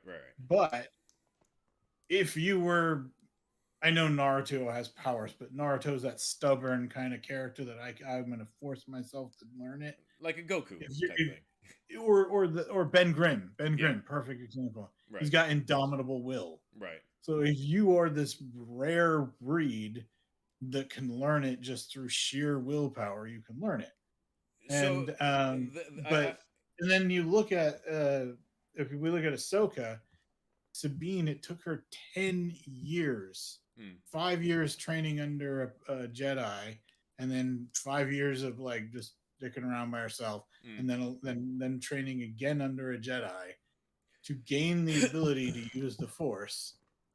And then whereas like it took Luke a month of training under Yoda, and he was basically a Jedi master, and so that's the difference. No, you so know what I mean? the thing is, it was, I think it was 3 months, but Luke wasn't a Jedi master. Luke was a Jedi master the moment he stood up to Palpatine. He wasn't a Jedi master when he left, when he got his ass kicked by Vader. He wasn't a Jedi. I know that. I'm just talking Force ability. Right. So I was actually talking to this with a friend who had never seen Star Wars before. Luke is a bitch until the very last end of Return of the Jedi. That is the moment where he's no longer the baby. He is the Jedi Master. When he throws down his lightsaber and says, "No, I'm a Jedi like my father before me. I'm not going to bow down to you, Emperor. Your Highness, you lost. I'm sorry." That is when Luke becomes the Jedi. Right there in that moment. Everything else up until that point, he's still on the journey. I feel like we're talking about two different things, though. All right. I'm purely just talking about her ability to use the Force. Okay. All right. Whereas like Luke figured it out way faster, but it makes sense. He was the son of Anakin Skywalker. He has more of them. Right. If he's more Force sensitive, she isn't. So I don't have a problem with this. It matches what Lucas said in an original interview that anyone can learn the Force. I just think that if anyone can learn it, it's just nigh impossible to learn unless you're Force sensitive. All right. Because I mean, we've only seen one person do it, and that's Sabine. Yeah. I mean, we had I saw real fast that SK official. I agree. 2 midichlorian counts are immeasurable fact. Is that what it says? Yep. Yeah, but I mean, again, I think midichlorians are just Force sensitive. How sensitive are you? Yeah. You know what I mean? Like, and that can also be natural talent. Yeah. So I don't know, but everyone freaked out over this. Every time I see someone freaking out about it, I'm just like, wait, no, this is fine. Like, why are you guys freaking out? I don't know. This show really rubbed people the wrong way. I don't know if that's because I spend time on Twitter, but like, it's like, come on, really? Like it was a good Star Wars show. Like, just enjoy it, you know? Yeah,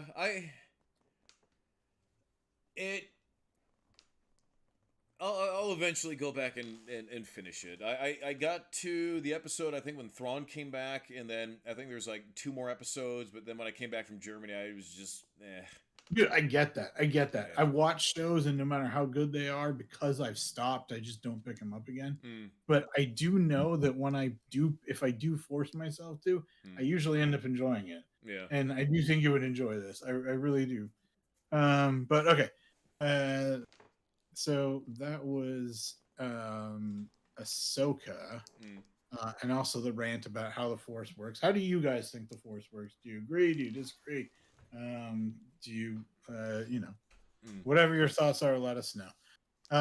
So Loki, did you watch Loki? So I watched the first 2 episodes, and I didn't finish it. The youngling watched it, loved it. I know enough about what happens, so if you want to talk spoilers, that's fine. I mean, I would recommend watching it. It was an excellent show.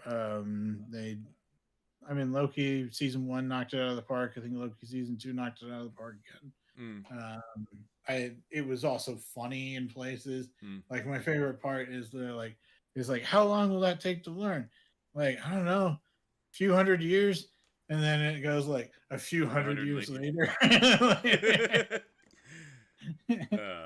That's It funny. just- yeah, and you just think like all this stuff they're going through, and I loved it, and he's like the best character, and it gave us a really satisfying end. I thought. So he's like the god of like the multiverse now or something. Like Kind no, of. he's the god of story. Sorry, the youngling who's very much into Loki. Actually, sweetie, if you want to come out and give us your thoughts. Okay. She is going to weigh in on her thoughts as the foremost Loki expert in the household. But yeah, it's a shut up and take my money. I loved it. Obviously, the big question, I guess, is because there's been talk about it: is Kang the big villain still, or are they gonna switch out make Jonathan someone else the Majors. villain? So I heard that they're going to try to do Doctor Doom now as the big baddie. Yeah, I heard that too. So I heard rumor that the big baddies moving on are going to be masked characters. So if there ever needs to be like a situation where an actor needs to be replaced, they're going to be like Doctor Doom's in a mask. So they can be anybody behind that mask. That's one of the funny rumors that I heard. I think that's just funny. It's just straight up funny. I don't know. We'll see. I don't know. So, sweetie, you coming? All right. Here's the youngling to give us her. I'm hungry. I'm so hungry. Okay. Well, here, talk about Loki with Mr. Frosty. Okay. There you go. Take the seat. Okay. When are you leaving? In a few hours here. Okay. I'm not leaving for a bit. Okay. Hi. All right. Hi, Nina. Say hi. Hi. All right, talk Loki. Hey. All right, so tell us your opinion, youngling. What did you think of Loki? Okay, so the first season was okay. I didn't like Sylvie. I don't like Sylvie. I just think that plot point is really weird. Like, you didn't have to make it romantic. It could have just been like more of like a familial type of relationship, which they kind of lean towards more in like the second season, but it was still kind of weird in the first season. For the second season, there I felt like there was like a lot of fluff, but like it wasn't too bad. But then like the last two episodes were really good, cuz like yeah, the last two episodes were really good of the second season, and I really liked what they did. When watching it, I went in with no expectations, and so I did not think that they were going to do the God of Stories Loki, because you know, like that's like in the comics, and I just wasn't expecting it, so I was like, oh my god, is this what they're doing? Yeah, it was really cool. I really like the sacrifice he makes, even though it's like really sad, because in the previous episodes, he's like, oh, I don't want to be alone, and that he just makes this sacrifice to kind of like be alone in order to save like the whole like multiverse, which I feel like is really cool. Yeah, it was a good end for the series, I thought. Yeah. Like. And also, it kind of gives us an ending to the best MCU villain, in my opinion. Yeah. I forgot what was I gonna say? Oh, I really hope they don't make like a season 3, at least like right now. Yeah, I don't think there needs to be a season 3. I really. Okay. Okay. Yeah, no, it's just, yeah, I really hope that they don't like ruin it by like adding more onto the story right now, because I know that some people are like, oh, what if like Thor comes in looking for like Loki or whatever, and like goes to save him. I'm just like, no, that would just like ruin everything that was built up like, don't do that, you know, Marvel, don't do that. Yeah, I really like it. I hope he just sits on his little throne for right now and is forgotten about for a tiny bit and then brought in later. Do you know what our rating system is? Huh? Do you know our rating system? No. If you love it, it's a shut up and take my money. If you thought it was okay, it's you got to do what you got to do. And if you hated it, it's death by snoo. So what do you give it? Oh, easily a shut up and take my money. Mostly because Tom Hiddleston is hot. So I'm a bit biased. I can forgive the, you know, a little bit of like I can forgive some of the TV show just purely because Tom Hiddleston's such a great actor and he's hot and he's a huge Shakespeare nerd. So Yeah, he's good. I liked it too. I'm glad you did. yeah, it was really good. Are you gonna here? I'll Here, you want to unroll these? yeah, I'll do it. You roll these. You tag out. I'm gonna tag in. Boom, boom. So that concludes my thoughts What the heck? on Loki. Shut All up right, and well- take my money. One thing that we got to address, because we put up a poll and you guys all voted that we should watch it. I think both of us watched. I don't know if you watched all the episodes, Oh, I did. but One Piece. Oh my god. Okay. I have several regulars who consistently bug me to watch One Piece. I don't have the time to invest in, was it like 1,200 episodes of One Piece? I'm not saying it's not good. I just don't have that commitment until I have absolutely nothing to do. And when there's another COVID, maybe. But, so, Disclaimer: the Pitchers does not endorse having another COVID. so I walked into the live action with minimal expectations. I've watched several of the other live action anime adaptations. Death Note was okay. There's an Attack on Titan that was all right. But this one, I haven't watched any of them. I really like this one. I like this a lot more than I thought I would.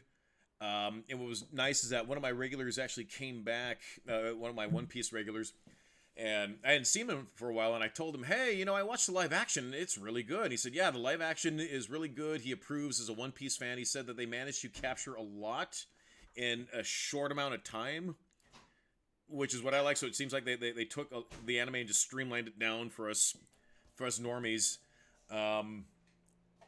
They sort of. So okay, my experiences with One Piece is I tried. Everybody told me it's the best show ever, best anime ever. So I was like, all right, fine, I'll watch it. Oh, sweetie, please don't put any of the butter and stuff on mine. Anyways, sorry, go ahead. Yeah. So everyone said watch One Piece. Watch One Piece. So I try to watch it. It's just too goofy for me. It's a little bit too silly.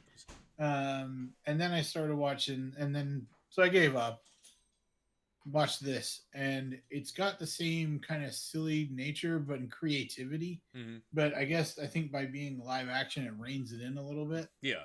And so I fell in love with it, and by the end of it, it did exactly what, in my opinion, good entertainment does. Like they're like, oh yeah, to the grand line, and then all the sail, and the music swelling, and Right. they're both like, they're off to adventure, Right. and I'm just like, and I'm hyped, I'm pumped, I'm like, yeah, let's Right. go, let's go, Right. let's go. And then they give us a And- little tease at the end. I'm sure One Piece fans were squealing. We had a reveal of some pirate, some lady. I've seen action figures of her before. I don't know the name, but just we get to see like a potential new villain for the next season. At the very And then there's cool shit like they show that one guy and he's like cutting ships in half with his like blade. yeah, that It kinda vampire dude reminded is so me cool. of like X-Men, but like pirates, you know what I mean? Like Right, everyone right. has like a power and stuff like that. Mm-hmm. And yeah, I loved it. I loved it so much that I started watching the anime, but the anime is too. Anime. Yeah, it's like there's this one bit, and it like the way they condensed that story about like the girl and them getting the In ship the and boat, everything yeah. like that was a good story. I enjoyed it. It worked. It was you tight. know? It was a tight story. Yeah, but it was also big enough that it went across like a long enough time. It like had time to breathe. Right. You know what I mean? But this one, it's like it just went on for so long. There's annoying kid characters running around. Like you could see the adaptation. Mm-hmm. I mean, look, I hate to I get that you guys love the show, but in my opinion, the live action surpasses the anime. It was so good, and the anime, it's like I think it's cool, but I don't know, man. I mean, I'm glad that people like it, and I can't wait for more of the live action. So show. what's great is I heard that this adaptation was made by fans of the show for normies like us to enjoy the content. The creator was involved or something Yeah. like that. So Um, I am all for this. Just give me the abridged version so I don't have to sit through 1,200 episodes. And to well, hear, that's kind of what they're doing. I mean, yeah, they're mixing stuff up. Like there's a whole episode where like it's just Zoro's sleeping and stuff like that, and then they're like, "Hey, wake up!" And then it's like his huge backstory and stuff, and they kind of put that in it and stuff like that. right. I like Zora. He's my Um, favorite. yeah, it almost reminds me of what they're doing with Invincible because as someone that's read the comics, or I haven't read all the comics, but I've read a lot of the comics. You can kind of see where they're jumping around. Yeah. But yeah, no. So One Piece, it's just shut up, take my money. I really enjoyed this. Like I said, by the time it ended with like, I wanted like, more. we're going to the Grand Line and all this. Yeah, just set like, sail. Yeah. yeah, exactly. The- Yeah, and I was prepared to not like this show, but I really liked it. I really, really like this show. So, is it? Am I understanding that people who eat this fruit gain like a random power, but their Yeah, you weakness, gain your X-Men power. their weakness is that they drown in water? I think so. I think it's like, yeah, it has to be seawater though. And Okay. like it's like they lose their power and they drown. Interesting. Okay, yeah, I thought that was a clever like quirk in what's essentially Waterworld with pirates. So Yeah. that's a cool quirk to. Well, shit, if this guy gets thrown overboard, he's pretty much fucked. I also like how it's kind of still got like anime style battles, Yeah. like when he fights his like uncle at the end and he's like, "All right, boy," and he just like fucking Right. beating the shit out of him. And then it just turns into Scott Pilgrim out of nowhere, where it's just like over the top anime. Like, Yeah, but that's what's cool about it. Right. I mean, like I really enjoyed that they went for it, you know? mm-hmm. Alright, I like how they introduce each pirate with the wanted poster. yeah. I like that. I really like that. Yeah, shut up and take my money. They do that in the In the anime. cartoon too, Do in the they? anime. Yeah. Yeah, shut up and take my money totally. So we've also got Invincible, the first 4 episodes Mhm. of season 2 dropped. We're gonna get the second 4 episodes Next in year. spring of 2024. Ah, I know. ah, So what did you think? love it. Give me more. Give me more. Give me more. So it's this is another universe that feels very big, and they're sort of creatively touching on little things of this bigger universe. Like, Yeah, like so when he fought that underwater monster, and there's that seismic or that sonic ability that fucked him up, and like, oh, that's going to play into something somewhere down the line. no, you're right. It just I Little s- things happen, and then they're part of bigger arcs right. that happen I later. can see them sprinkling everything kind of. Yeah, there's kind of 2 stories in Invincible. There's like the stories that are like individual things, and then there's the things that connect to bigger things Right. and stuff like that. Right. Yeah, like the big. I'm trying to think. The big arcs in Invincible are the Viltrumite War, Robot War, fucking. Oh, I don't know. Oh, the the Invincible War, I think it's called. Isn't that Mark versus Mark? What? Isn't that where Evil Mark shows up?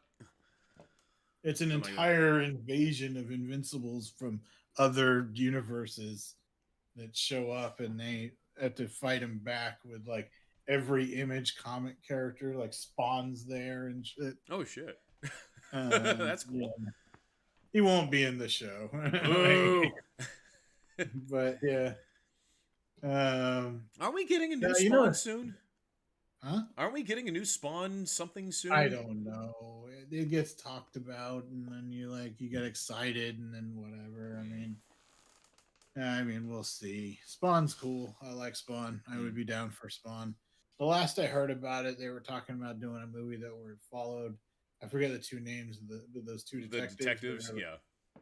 And then Spawn was going to be Like a cryptid. not the main character. He was going to be in the background. Right. Perfect. Um, I'd watch the shit out of that. Yeah, I mean, you can't go wrong with Spawn. But anyway, so like trying to think what they introduced in these last 4 episodes. So Omni-Man was captured. Omni-Man went Oh to that yeah, other okay, that's planet. pretended. Yeah. So Had the a has a Mark has a half brother now. yeah, so he goes. So yeah, Mark basically gets like he goes to college with Amber. Hmm. Things are looking good. He's working with Cecil now. His mom is having a Issues. bit of a breakdown, Yep. and then he goes to college. Once in college, he gets a call for help from Seance Dog, and but it's actually the I forget what those they're called, Thraxons, I think. Something like that. Um, but anyway, yeah, he goes up there. That's a later war. Hmm. That planet. But anyway, so yeah, we find out Omni Man has now decided to join the that planet. He's now their ruler. These insect people, they only live a year and then die. Hmm. He got a new wife. His wife has a kid. Kid is eventually going to be named Oliver. Spoiler. Okay. Um, and so yeah, he's half Ultramite, half their species. Okay. Question: would you have sex with one of those alien insect? I mean, I mean, do the parts match? Like, I mean, yeah, they do. I mean, They look, they like read, like look at them, like in the comics, they look hot, like except they just got the alien things and they're like, rah, like right. bug. The mandibles. They have mandibles. You don't have to answer, but anyway, it's just something that like crossed my mind. Well, I think it crosses everyone's mind when he goes in and starts tonguing the insect right in front of Mark. Oh, Yeah, exactly. We had to talk about it. But tastes like a carapace. Ugh. I wonder if it's like Crichton. It's just an armored carapace. Yeah, so Omni Man warns Mark that like Viltrumites are going to show up now. Oh, and we also had the episode about Alan.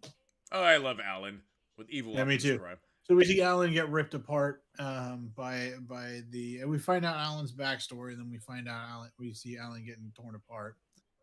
Oh, and then also Duplicate is now with the Immortal. The Immortal can be put in charge of the team. Events are kind of happening out of order of the comic, but it's fine. Yeah. I got to point out, and I mentioned this in a tweet to our nerd chat, or not tweet, nerd, to our text nerd group, that man, Kirkman is a master at naming characters. Rexplode. That's my yeah, favorite. Rexplode, Duplicate, Monster Shrinking. Well, Monster Girl, but I like the ones where he puts the person's name in the something. So Rexplode, Duplicate, Shrinking Ray, right. Multiple, Adam Eve, right. Yeah, he's so good at that shit. But anyway, so where were we? Oh yeah, so they're on the planet. He warns Mark that they're going to get attacked by Viltrumites now. It happens. They go to fight. At the series ends, but they were impressed enough by Mark that they've decided to put him in charge of preparing the planet for the Viltrumite invasion. Fortunately, Oliver survived by hiding in the cave, so we know that his character will likely be seen in the future. Omni-Man was captured after getting his ass kicked. There's that one dude who got like disemboweled, but he somehow managed to come back and. Well, it's because he's a Viltrumite. They're pretty tough. You'll see them survive from shit like worse than that. Nice. Mark survives shit worse than that. They have an interesting thing though, because Omni-Man's really fucked up right now. It's why they don't mention it in the show, but Viltrumites won't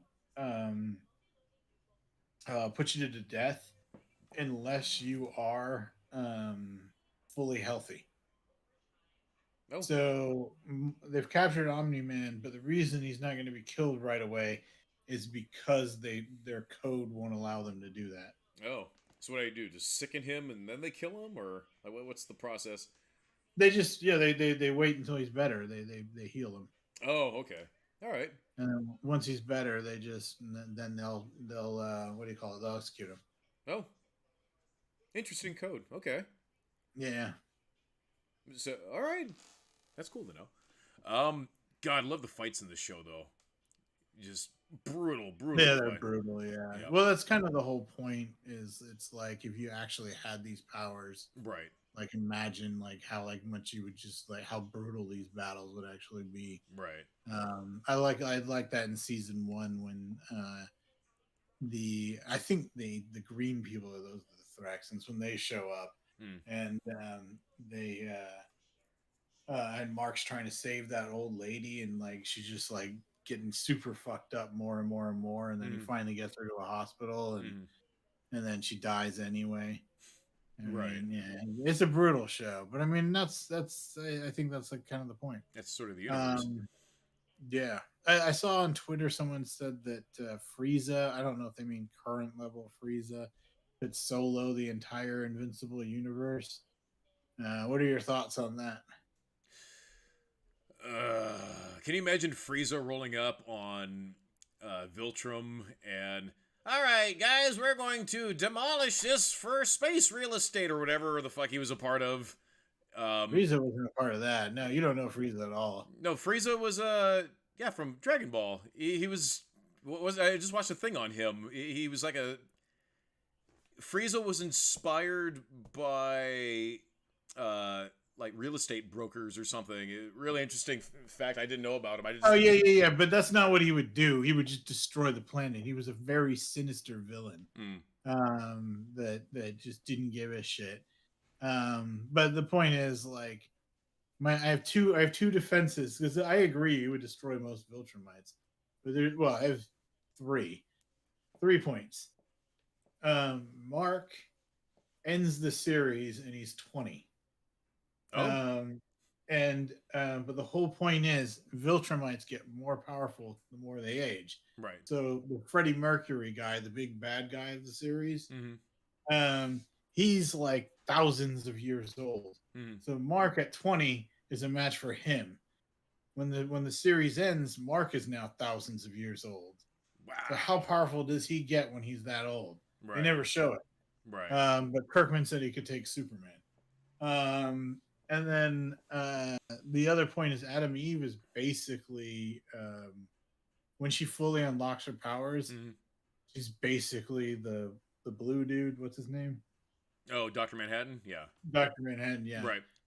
And then I was saying she's almost like a was it Franklin Richards kind of sort of where she can just she controls atoms. She could like turn you in. She can't do it because she's got a limiter built in. But if she unlocks herself, she could just be like, "You're a Dixie cup," and then you just be like, "Dunk." Nice.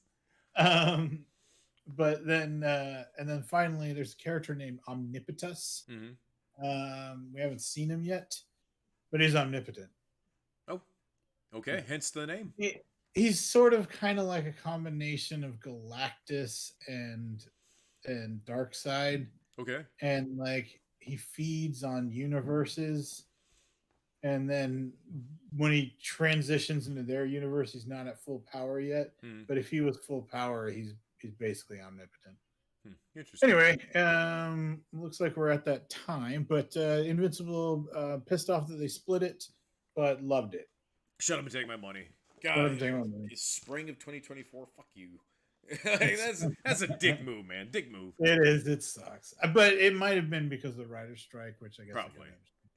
But anyways, we should probably end the show. I need to get ready to go see The Candlelight with starring Brie Larson. Yes. Thank you, SK's official or at Real Supergirls for joining us. Thank you everybody else to join us. Leave a comment, leave a like. Make sure to mark on Twitter who you thought won the Battle Nerds, and just follow us. We'll be back next Sunday. Yes, we do like to end the show with a nerdy quote. Mr. Frosty, take us away. This is being a superhero. I'm just stopping crap from happening at any given moment. I'm not doing anything really worthwhile, and when I fail, my God, I fail big. We have the power to change the world, Eve. But instead, things just keep getting worse. Good night, everybody.